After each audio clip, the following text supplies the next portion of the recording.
This week in games, PlayStation lays off more of their people, Capcom sales are at an all-time high, and Riot Games announces a new CEO. This is the Two Penny Gamescast.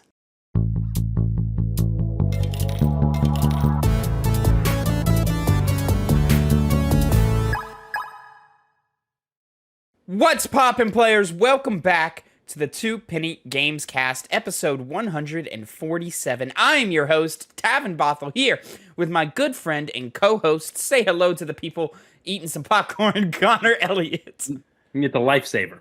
Oh, it's a lifesaver. How you guys doing? Mm-hmm. Yeah, I'm actually very addicted to them. I found out. I shouldn't have any in the house. I feel like we had this like back in the day, like some like middle school era stuff. You were really into some lifesavers and so forth, but you know. It's whenever I have them in the vicinity is when it reminds me. They gotta go. Mm-hmm. You know, Someone's gotta eat them. You gotta save lives. You know. Connor, how's your week been, friend? Busy. As it has been, but that'll be changing soon. Finally. Oh, finally. Mm-hmm. Lovely. We love that. That's fantastic. I've had a relaxed week. I'm off of school, not quite back at work yet. So, I've been having all this time, Connor, to play myself some Donkey Kong Tropical Freeze for our Two Penny Game Club, which is our monthly video game book club, in which you, me, and our good buddy Phil comes in and we review games of yore and then rank and review them against each other. We've done The Last of Us, we've done Chrono Trigger, we've done Resident Evil, we've done Resident Evil 4. And Donkey Kong Tropical Freeze is this month's game club, Connor. And, I just got off of the Jedi Survivor review. You also, I believe, just finished Jedi Survivor. Let's pause that and say, where are you at now that you've finished Survivor? Where are you at with that game? Well, the moment I beat the game, I stopped playing it. Now, that's not to the fault of the game. It's not like there's other stuff to not do in the game. But I'm a little bit busy with Tears of the Kingdom and Donkey Kong Tropical Freeze. So I actually wasn't able to dive more into the game beyond just beating the main story, which culminated pretty well. I every single time that game ends, I'm always excited to see what happens next with it. It's different because with the first game, I knew that there was a lot of ways, particularly in combat and exploration, that they could have improved it, which they ended up doing. But from here, it's kind of, I'm like wondering, what are they going to do next? Because they're definitely going to make another one. But as far as to what they're going to do, I have some ideas story-wise based off how the second one ended. But I don't know what they're going to do exactly. I'm curious as well. And it's a thing where, like, no real spoilers, but it's a thing where, like, based in the timeline of Star Wars, Cal Kestis cannot be a big name. Just based off of where it takes place in the Skywalker saga. He can't be a big name. And he's starting to be a big name. And it's like, well, what are we going to do with a satisfying third game? Who knows? My favorite boss of the game, no spoilers, Connor, is also, in my opinion, the hardest boss in the game. How did you fare against said boss? Pretty well. I crushed the last of my lifesaver. So it's no longer going to be in the way of me talking. Yeah, there we go. So, it was difficult, but something I found out about this game, especially with all of my experience with From Software titles, never was it ever something that really made me stuck. Obviously, I died a couple times. This one boss is the only one that whooped my ass. Only one? See, by whoop my ass, I mean like 6 or 7 attempts. Yeah. Okay. It was kind of like the same for me. It was a good boss. I also found out the joke boss that you were talking about. That was very funny. Right? It was great. It happened, and I was like, "Oh, it's this." Yeah. And then, but I still expected it to not go down the way it did. So it was nice little added bit to that game. Lovely. Yeah. I did not expect. Real lovely game, that Jedi Survivor, and you can catch our review live over at. Live now on the YouTubes, youtube.com/@2pennygames. And basically, all of that was leading to, I didn't play any Tropical Freeze this week. Instead, I played Sly 3, Honor Among Thieves, and got myself my 80th Platinum Trophy. So, Connor, go ahead, bow down to my greatness. That is my 80 Platinum Trophies to your 2, right? Something like that? 2, probably. Loser. Yeah. Oh, well, I'm not going to do that, because we know who the real loser is here.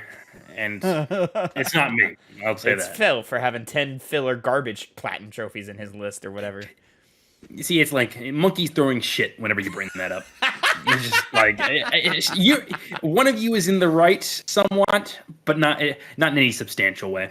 So sorry, Tim. Of course. Well, Connor, let's go ahead and get into it. Ladies and gentlemen, if you didn't know, this is the Two Penny Gamescast, your weekly video game news show in which me and Connor, we sit down, we give you the new news you need to know concerning the video game industry. We each come to you with two topics, two pennies, if you will, and we give you our 2 cents on them. You can watch the show live every Sunday at 4 p.m. twitch.tv/2pennygames. That'll be Central Time, 4 p.m. Central Time.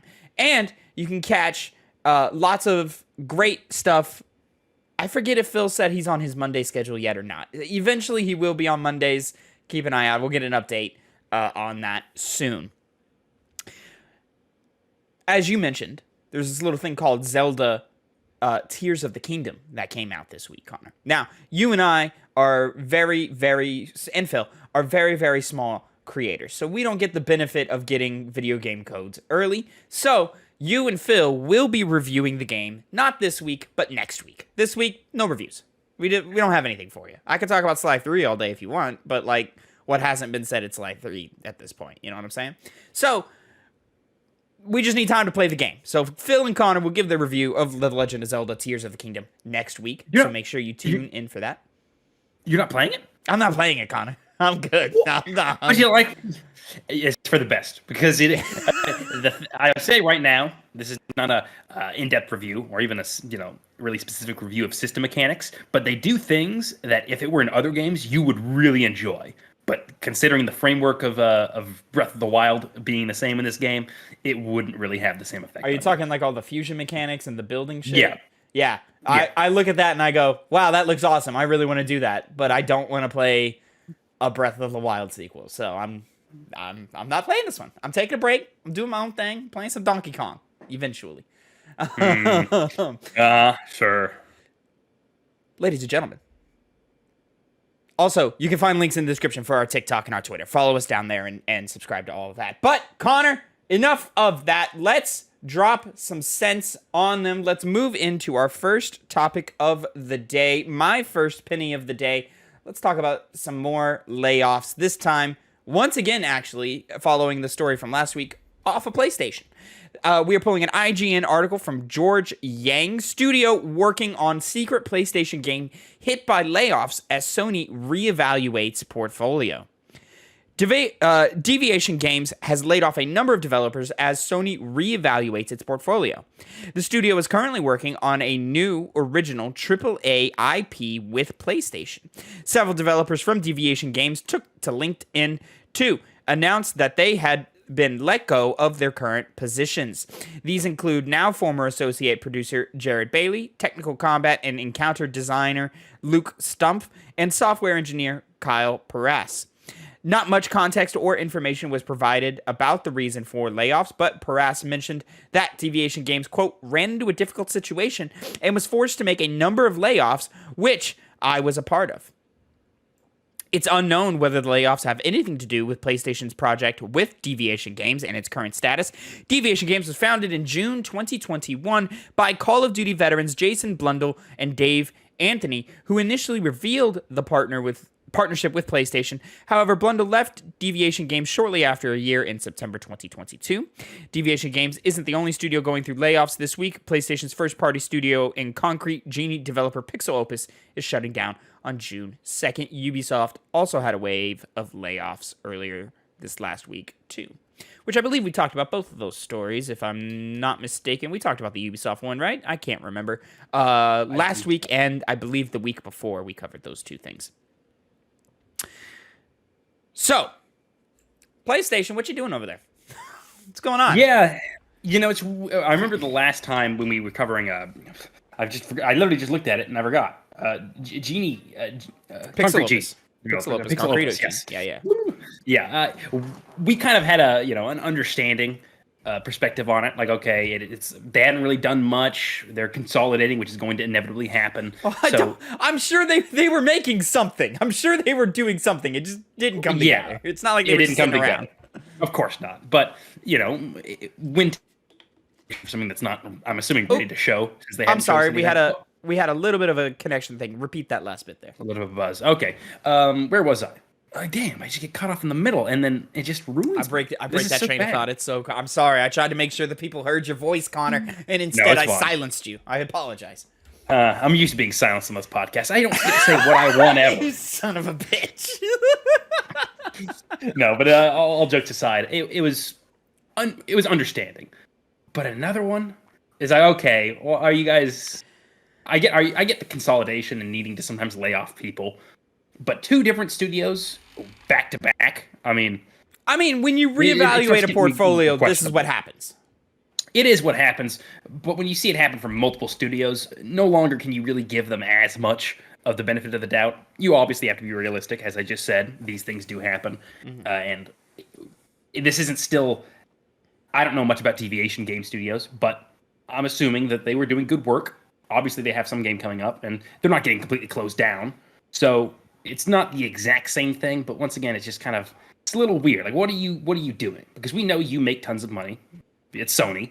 Their games make millions and millions and millions of dollars. I mean, we've talked about it before about how the video game industry as a whole makes more money than the movie industry. It's because so many people play games, more people are playing games than ever now, and now we even saw a price increase. And yet, the back end of this is the thing we wouldn't expect, which is more layoffs, despite consolidation. So it's getting a little bit iffy now. I'd have to wait a little bit longer to see if they're still going to, close down studios or do more layoffs in other studios down the line in these next couple of weeks. And then we might have a little bit of a problem on our hands with them just kind of being, free with firing people and laying off people, which once again, they may not be doing that just because they're, being greedy and just trying to save as much money and penny pinches as possible and screwing people over in the process. But at the same time, we don't know that that's not the case. Yeah, I'm gonna shoot PlayStation as a whole a little bit of bail here, because it's not like their studios as a whole are suffering, where we saw last month, or was it the month before? I forget now. Time moves so fast. We saw Microsoft lay off a whole bunch of people. I believe Arcane took a loss. Most notably, 343 took a loss, and it just seems like Xbox was just bleeding, and they had to stop the bleeding, and so they cut off a limb, which sucks. This does feel like it feels like a reevaluation, a little bit of a restructuring. It feels like typical business as usual in corporate America, corporate world, where you just look around and you go, we just don't need this branch. Like, it's just not benefiting us. It's just not working. We need to cut off this little bit of trim here and there. Either because of, it would increase profit revenues or whatever, or it will allow us to create other opportunities over at other studios. PlayStation does not give me the vibe that they are hurting for money right now, or hurting in any type of financial way right now. They're the front runner in the console race. They are, well, depending on how you look at Switch and where that fits generationally, they're the front runner in the console race. They're big AAA games, constantly breaking records, constantly doing well. I believe we talked about on this podcast how Horizon has done. No, I don't think we have. How Horizon has crossed some ridiculous number of million units sold. I think it's 30-something plus million off of 2 games and a VR game, which is great for them. Housemarque Studio has grown substantially since the release of Returnal, which makes me very excited for their next game, Returnal, my game of the year 2019. This does just seem like we've got this partnership with this studio, and they're working on something for us, but maybe it's not coming together like the Pixel Opus joint is. Maybe it's just going through some struggles and they need to downsize the potential they had for it. Deviation, I believe, was this multiplayer studio, or one of the multiplayer studios. No, I'm thinking of Haven and Firewalk.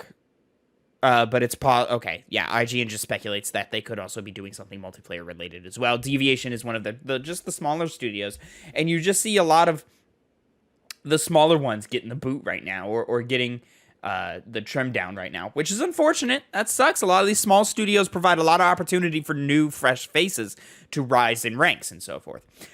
Or they allow, like Pixel Opus, like new developers, obviously, but also like the more artistic side of the industry, the more creative side of the industry that like really thrives in creating art type games that aren't everybody's cup of tea. And Sony clearly is just on we are the AAA roller coaster premium on top of premium experience that you can't get anywhere else. So I'm going to chalk this up as the unfortunate necessity of just business.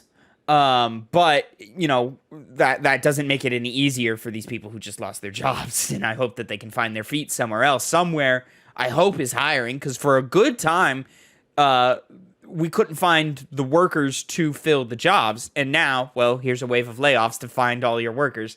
So, job market's probably pretty competitive right now. So I hope everybody ends up okay and ends up in a good spot. But this is unfortunate in the moment.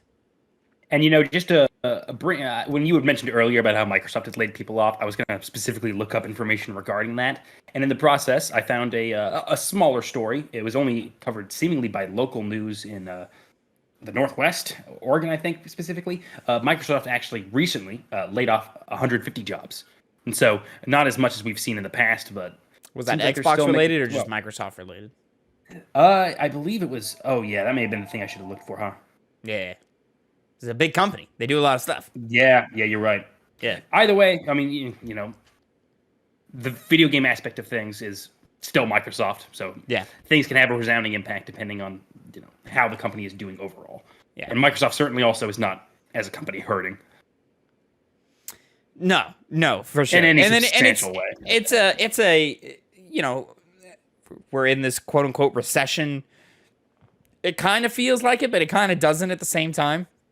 And then also, America keeps threatening to default. If you're not paying attention, don't make any big investments right now. Play it safe, please, because things may not turn out well for you. Connor, let's move on to topic number 2. Your first penny of the day. Some good news. Some good news that we don't always get on this podcast. So let's go ahead and dive into that, and let's see what you got going on for us. So we got an article here from Video Game Chronicle. Andy Robinson, been a very useful source on this show here. Capcom confirms record number of game sales as share price hits all-time high. The publisher announced a 6th consecutive year of record high profits at all levels. Capcom sold more games in its last fiscal year than in any other in its history.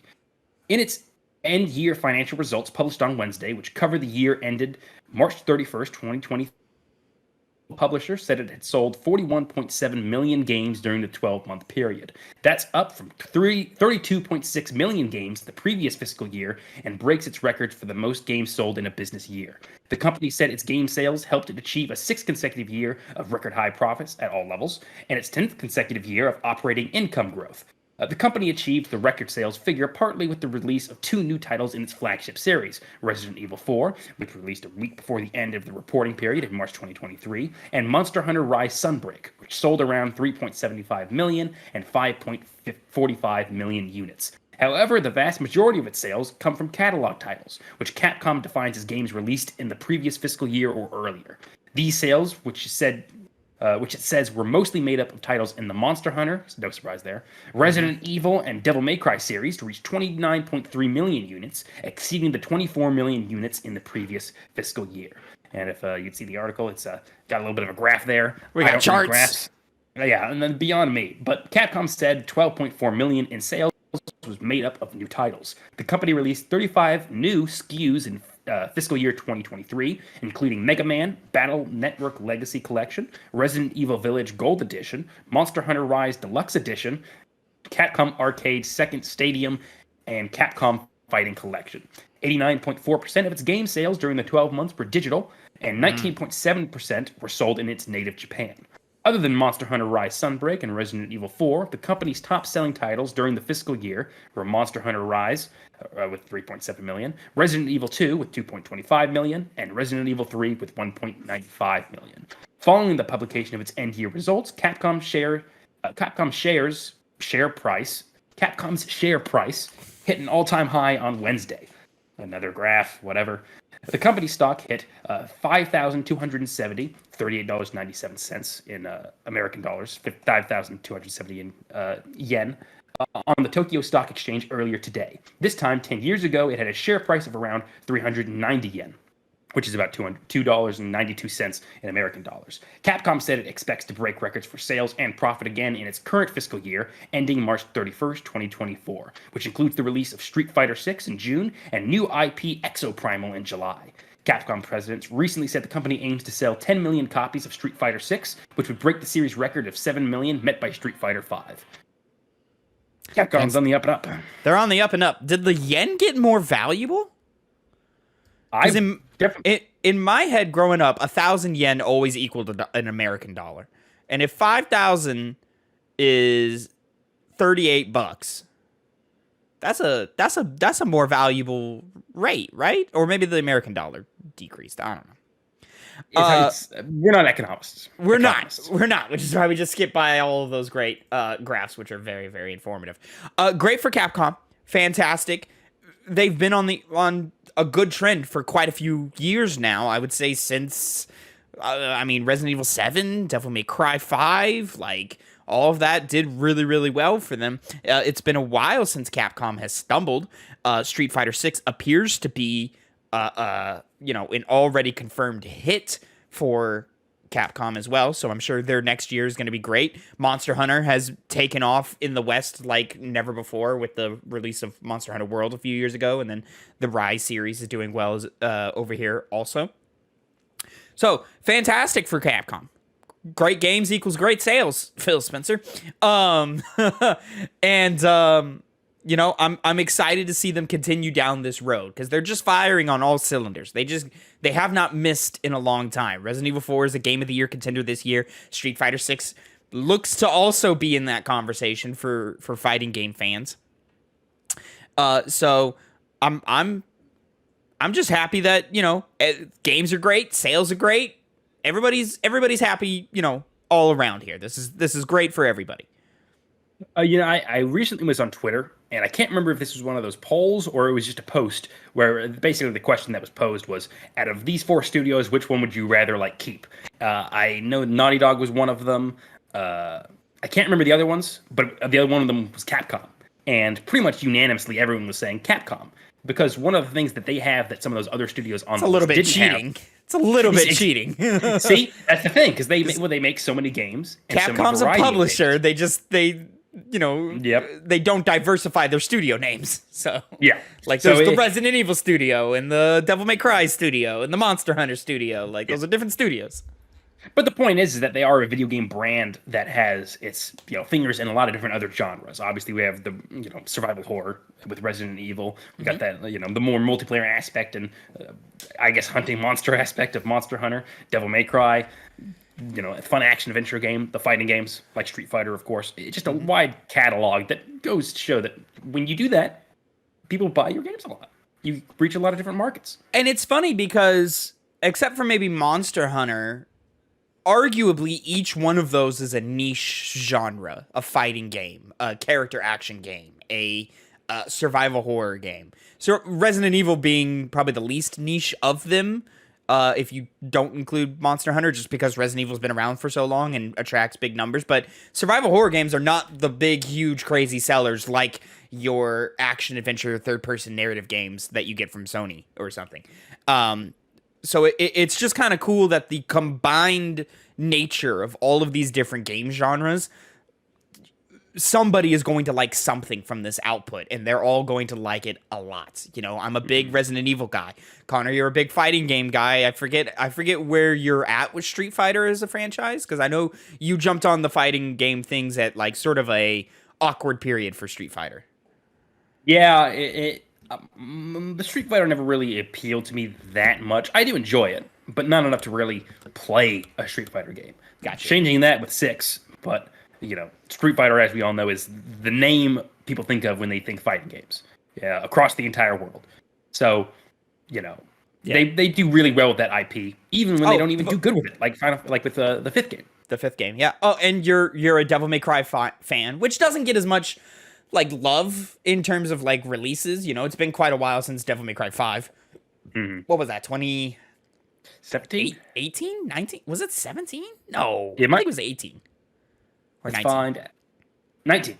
Yeah, 19. that's the more reasonable than 17. That sounds more right. Because I was like, 17 was Resident Evil 7. And I was like, yeah, that's that a mistake on my part. And then, but the fact that they even mentioned the Devil May Cry series being included alongside those 29.3 million units with the combination of Monster Hunter, Resident Evil, Devil May Cry, you assume the bulk of that was Monster Hunter and Resident Evil, specifically because Resident Evil's been on a hot streak, a prolific hot streak, and Monster Hunter is doing crazy numbers, and also on a quite prolific as well. I feel like there's a new Monster Hunter game every other year. But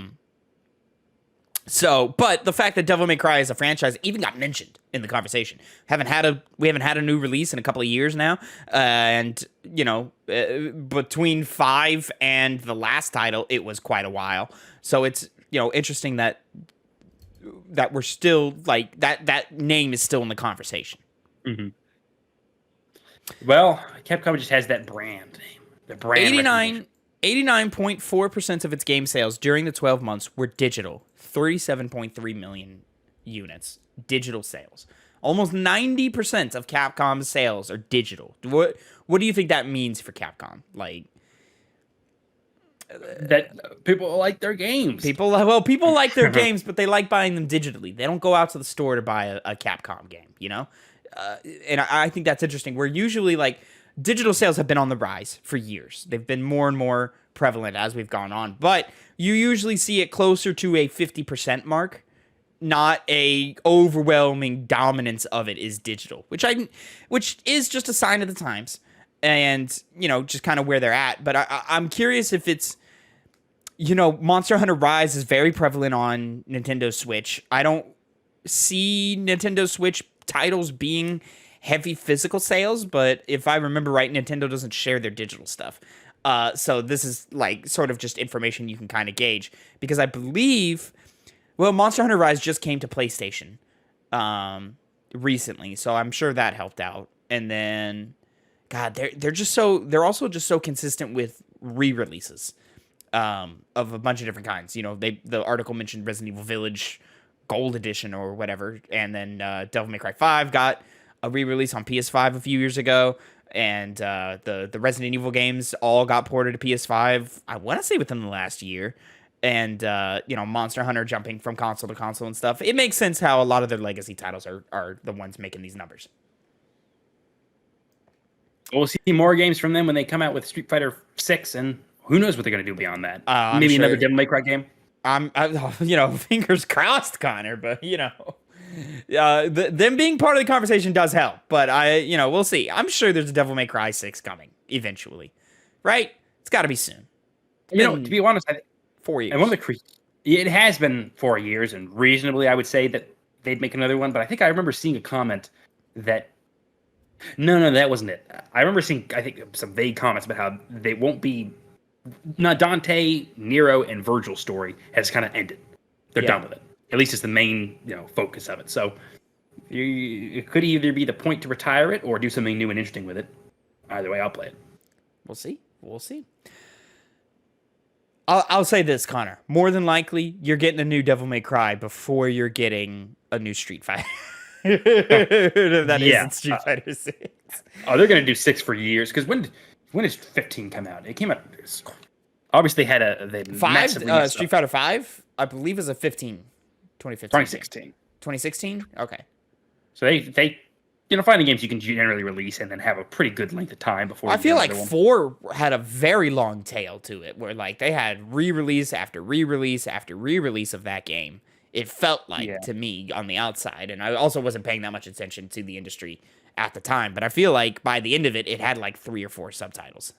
They did have a lot of subtitles, a lot. So because the first version came out in 2008, so a whole 8 years before they even came out with 5 again. Whew. And you know, the only reason we're getting 6 so soon is because 5 didn't work out. It didn't. It's strange because it didn't work out initially, but it cleaned itself up by the end of it. But I think they did miss out on a lot of stuff. So maybe Yeah. that is still partially true. They were just like, you know what? It's just better if we just put out a new one instead. I mean, we're going to have to do it eventually, so might as well do it now. Moving on to our third topic of the day. Connor, your second penny. Take it away. All right, we got one from Game Rant from Rory Young. Nintendo addresses possibility of Switch price cut. We might be getting it. Oh boy. Nintendo has responded to concerns regarding an imminent price cut on Nintendo Switch consoles, confirming there will be no cuts, at least through early 2024. Thanks, The future of the Nintendo Switch, The future of the Nintendo Switch very much remains up in the air at the moment. While the Switch continues to be incredibly successful, especially with the newly launched The Legend of Zelda: Tears of the Kingdom, a shift to a new console seems inevitable. When that happens and how the Nintendo Switch will be impacted in the months to come are questions that remain unanswered. Major leaks surrounding the successor to the Nintendo Switch have found their way online in recent months, though their veracity remains in question. Hardware rumors include an LCD screen from Sharp, a NVIDIA Tegra system on a chip boosting performance, support for 4K resolution, though none are anywhere near confirmed. Release date rumors range from 2024 with an announcement later this year, all the way back to years down the line. It's a baffling situation where most agree a Nintendo Switch sequel console is in the works, but no one knows what Nintendo's plans are. The speculation has prompted a statement regarding Nintendo's pricing plans for the Nintendo Switch during a recent Q&A session. President Shintaro Furukawa reassured concerned parties that Nintendo had no plans to reduce the pricing on Nintendo Switch hardware this fiscal year. As such, pricing on the Nintendo Switch, its OLED upgrade, and the handheld-only Lite will stay at their current prices up to April 2024 at the earliest. No further comment regarding whether price cuts would eventually be delivered was made. Furukawa stated that manufacturing costs for the Switch remain high, despite costs of certain production materials falling. Theoretically, that means there will be room for price cuts in the future, but Nintendo is understandably non-committal. I wouldn't put the understandably part in there, but the reason why Nintendo fans believe a price cut could be coming is that a potential Switch console successor would need to stand apart from its predecessor. Since the Nintendo Switch OLED currently retails for $349.99, a Switch follow-up would have to be priced at $400 or higher. If Nintendo could lower prices by $50 or more for current Nintendo Switch models, a $400 Switch sequel console would be more attractive in comparison. Without further details regarding when Nintendo's next console could launch, it's difficult to make any assumptions about the situation. Furukawa has said that no hardware announcements will be made this fiscal year. A Nintendo Switch Pro could be announced mid to late 2024, with the new console's launch in late 2024 or early 2025. But that's just one possibility. I'm going to end it right there because that's all speculation, because everything's pretty much rumors at this point and, theories and estimations, but clearly they haven't had any kind of progress on a creation of a new Switch to say anything about it, which, understandable. We don't want them just to blow the gun and say, we're making this new Switch model, and then have people not buy the Switch before that new one comes out, knowing that a new one's coming. It's better to keep people guessing until, it's closer and they can actually do the announcements and do the PR for it to get sales up. But they really want to obviously keep the hold on what they currently have for the OLED and Lite model, which people still buy. And with Tears of the Kingdom coming out now, there's an even greater incentive for people who still haven't gotten a Switch to now get one. And I think we might even see some kind of sales increase in the following months in Nintendo Switches for that reason alone. So, yeah. I mean, you got a lot. Yeah, you got a lot of it right there. The Switch is selling still remarkably. Yeah. Like it's well on its way to surpassing and being Nintendo's best sold console of all time. And the thing is that Nintendo doesn't want that to stop. They do want those numbers. They do want this to be the biggest thing ever. That's why we've only gotten the OLED model. That's why we've only gotten the Switch Lite. For people who want just a handheld. You know what I'm saying? And that's why. Things like Tears of the Kingdom came just with Tears of the Kingdom. They didn't come with a new piece of hardware like Breath of the Wild did. Granted, that was a little bit of a different situation because they needed to get it out of the Wii U as fast as possible. But Switch is selling, and it's selling big. And because of that reason, they have no reason to give us new stuff. They have no reason to give us a price cut. You dug at them for being, for not being like, oh, well, it's not understandably non-committal. No, I understand why they're being non-committal. And it's a decent enough reason. Sell your thing. Make it possible. I'm just curious of, is it what we get next really? And then clearly, like, the date of, like, probably April 2024, we get a price cut or something. Oh, really? April 2024? Well, then what are we getting in April 2024 that's going to give us a price cut? We're going to be either closing in on a new hardware model, or we'll be getting a new hardware model at that time. My curiosity of it is do they go with just a pro model that allows for up-res 1080p, 4K, whatever, or the Switch running at 1080p? I think it is. Doing some type of 4K thing with better performance or something, or do they just go for the Switch 2? Because the Switch is just so out of date. I've been, messing around with a story that you can hear later if you're watching on twitch.tv/@2pennygames, or you'll hear it next week on the piggy bank, where as soon as I loaded up a game on my Switch, I saw frame rate dips immediately, and it was like, I was like, what are we doing here? What is going on? Like, why is this happening? And so, I just don't think... I don't think they need to right now, because the Switch is also fairly cheap. The OLED model is $350, which is more expensive than I would like it, but the base model is $300. Look up, what is the Switch Lite? Well, here, I'll do it right here. But, it's one of the cheaper game consoles you can get on the market. And, for a long time, they were selling at $60 a piece with the softwares. But obviously, that's gone up with the release of fucking, what's it called? Tears of the Kingdom. Mm-hmm. So, I don't know. I like it, but I don't like it at the same time. It's just one of those things, Nintendo being Nintendo and doing their weird Nintendo stuff. So, yeah, Nintendo, it's not worth the price it is now, at least in terms of like what without considering the games and how good the console actually is, because you can take it anywhere. It's very convenient. Considering how the level of technical prestige the console is at, it doesn't need to be as much as it currently is. And as far as the Lite goes, every single person that I've ever met who has a Lite always inevitably says, it's nice, but it doesn't look all that great. It kind of hurts my hands. I really want a regular Switch. It really does always come across as like, I'm only getting it because it's, the current Switch is too much money, and this is the next best thing I got, and it ends up to being a more of a disappointing purchase. Which one of your cheapo friends bought a Switch Lite and not a Nintendo Switch? One of my coworkers did. He has a Lite, doesn't like it. Yeah, and then Glenn also, he had gotten one as a gift, and well, that's different. Didn't really like, yeah. See, even with those people, it's like they didn't really like the Lite just on its merit alone. Glenn wasn't gonna like the Switch regardless. Like, it doesn't matter. Oh, he likes the Switch a lot. Oh, does he? That's really? the thing. Okay. He really wanted he was just tired of playing on handheld all the time, which is why he kind of stopped playing it. Which is why he wants the regular one. And he can't do it because it's so much dang money. Yeah, so much money. $300 is just so much crazy money. But yeah, it is. How many meals you could buy with $300, Tab? So many meals. Quite a few meals. That's a couple weeks worth of food. But you already got to get that food anyway. You know what I'm saying? Pitfalls of life. Moving on, Connor, to our final topic, my second penny of the day. Let's go ahead and jump in here and talk some industry stuff, some real deep industry stuff.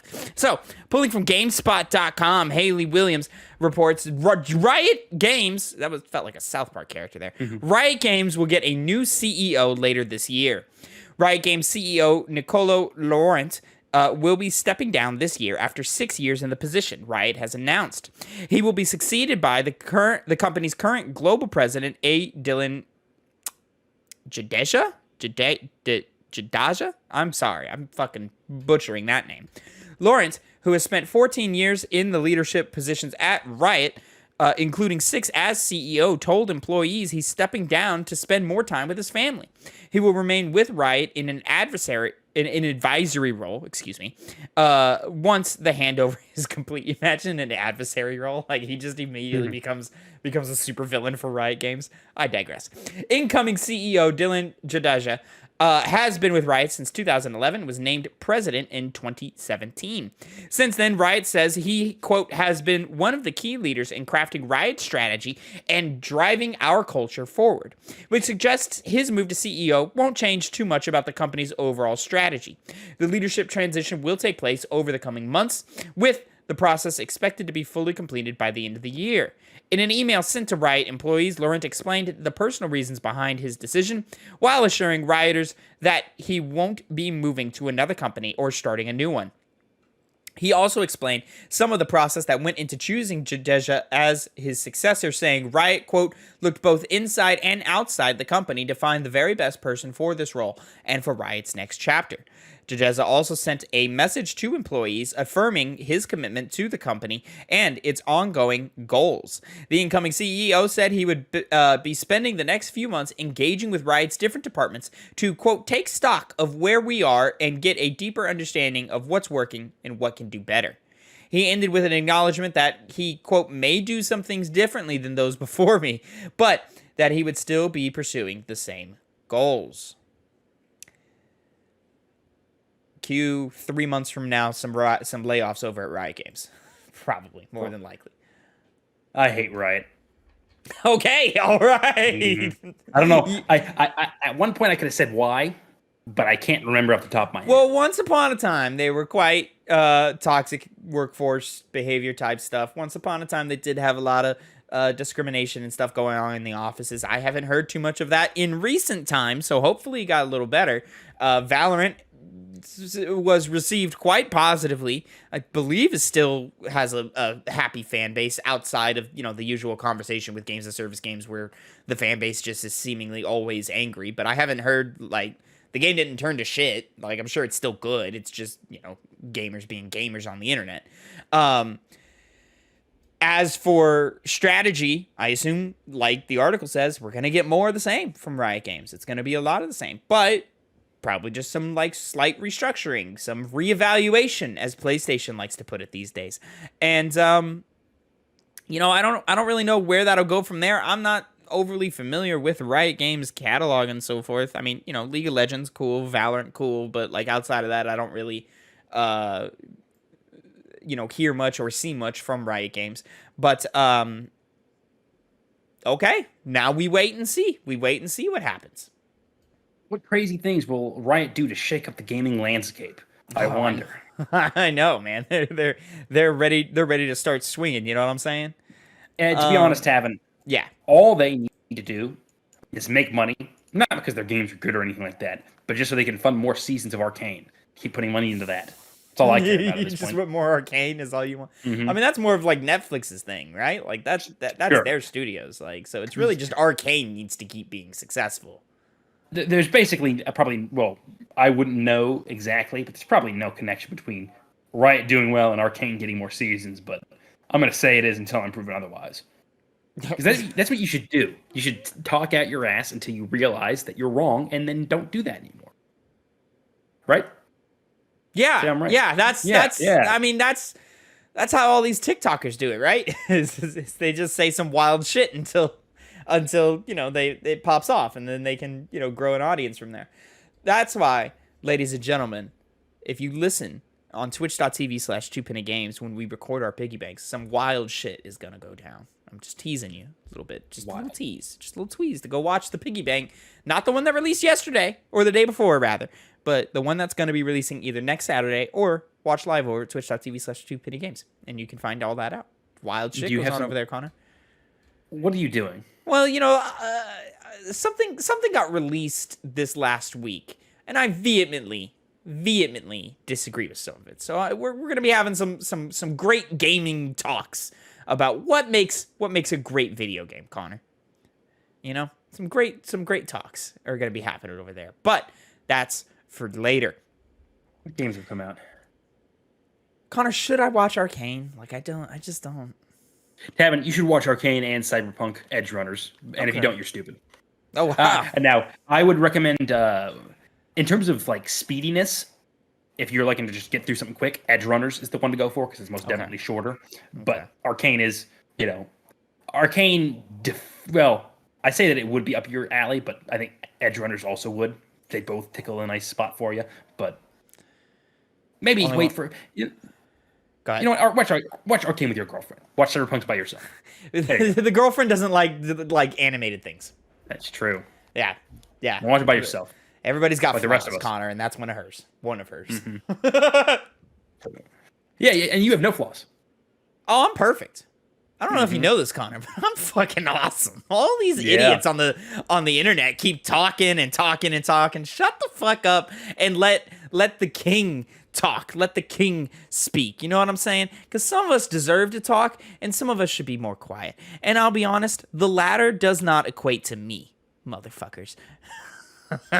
Are you making a reference to somebody? Is this a reference to me? Are you saying I'm one of these idiots online? Connor, you didn't say no. Connor, I put you on my platform, and you think I want you to shut up?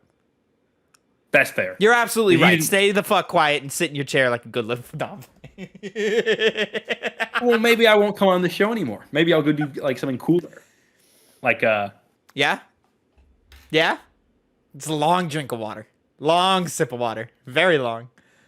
Like watch an anime or something like that, I guess. Ladies and gentlemen, that has been your episode of the Two Penny Gamescast. Remember, you can watch us live over at twitch.tv/2pennygames, 4 p.m. Central Time, or just catch it on youtube.com/@2pennygames or mainstream podcast services of your choice, Mondays, 8 a.m. Remember to follow us over on the TikToks, over on the Twitters, @2pennygames, the number 2 penny games for Twitter, fully spelled out for TikTok. And make sure you catch the new series of Hype Have You Ever Played, where I continue my progress through Super Mario Sunshine. I saw somebody's really enjoying those Sunshine videos. I don't know who, but somebody is. I see the numbers, I see the comments. Somebody's enjoying them. Go check those out. Those are a lot of fun. We do it for you, guy. Also, go support the YouTube shorts that we've been putting out this last week. They haven't been doing the usual numbers that they usually do, so go support those because they're really fun. They're like nice little conversational pieces. They're nice gameplay things that are really cool. Go show those some love because we definitely need that. Remember to like, subscribe, comment. Let us know how you feel about PlayStation working to close down every interesting studio that they've ever acquired. And come back next week for our Legend of Zelda Tears of the Kingdom review. Until next time, have a great time. And Connor, say goodbye to the people. Goodbye, and I'll see you later.